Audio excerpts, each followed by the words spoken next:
Alright. Hello po guys. Nandito na naman po inyong lingkod, Tereso Junior Chuwarbal, ang YouTube channel natin. Sa ngayon po ay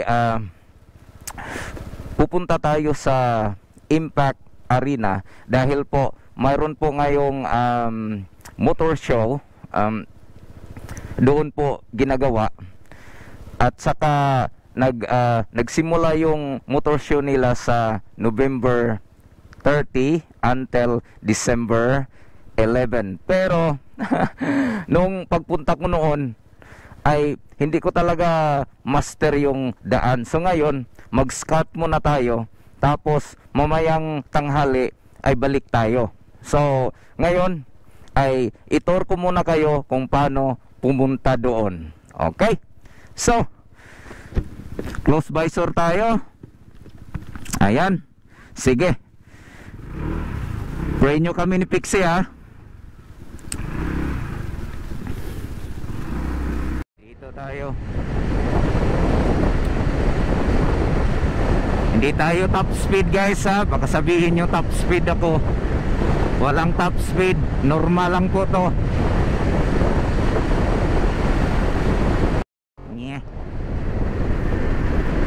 Mahina palang takbo nito.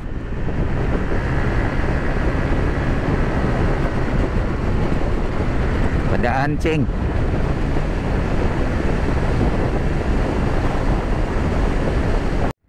Maghanap tayo ng cruising. Parang naalala ko dito, pumasok ako sa malaking cruising. Baka ito na no? Parang ito yata. Ito yata. Pasok tayo. Bahala na. Parang ito yata guys. Entrance mong tong Tani Impact. Sakto. Ayos. Got it. Hello po guys. Nandito na po tayo sa Impact Arena. Ito naman ngayon ang big bikes Kawasaki Z900. Okay? ABS. Saan ang sensor niya sa ABS? Pero nakalagay dito ABS eh. Okay. Ayan po. Daming tao. Dito sa likod, ABS talaga. Nakikita mo yung plate ng ABS doon po. Ayan. Ganda, ganda.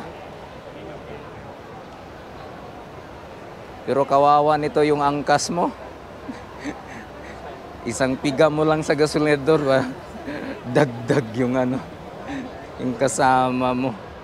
Ayan. Inverted front fork na din siya oh. Okay.